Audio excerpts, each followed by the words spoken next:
இங்கே வாங்க, எவ்வளோ மல்லிகைப்பூ பாரு, அழகழகாக இருக்குது. நான் பறிக்கிறேன். இது இன்னைக்கு அமாவாசைலவா, என் மாமியார் மாமனாருக்கு இந்த பூ வைக்கலாம். அப்படியே வாங்க. இவ்வளோ செம்பருத்தி பாரு, எனக்கே ஆச்சரியமாக இருக்குது. பாருங்க, இவ்வளோ செம்பருத்தி ஒரு குட்டி செடியில். இங்கே பாருங்க, இன்னொரு செடியில் அழகாக டிஃப்ரெண்ட்டாக பிங்க்கில் செம்பருத்தி இருக்குது. இங்கே பாருங்கள், எவ்வளோ பூ பாருங்கள், அழகாக இருக்குது.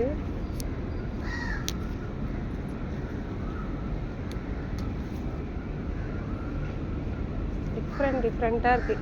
இங்கே பாருங்கள், கத்திரிக்காய் எவ்வளோ பூ வச்சுருக்கு, நல்லா அழகாக இருக்குது.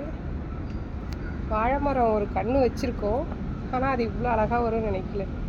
சப்போர்ட்டுக்காக இந்த முருங்கை மரத்தை கொடுத்தோம், ஆனால் அதுலேயும் செடி வளருது. இதுக்காக சப்போர்ட் பண்ணோம். இது வளருது, அதுவும் வளருது. சப்போட்டா பழம் ரொம்ப டிஃப்ரெண்ட். வாராகிக்கு பிடிக்கும் சொல்லி இதை பூ வைச்சோம். எவ்வளோ அழகாக பூத்துருக்கு பாருங்களேன். வா.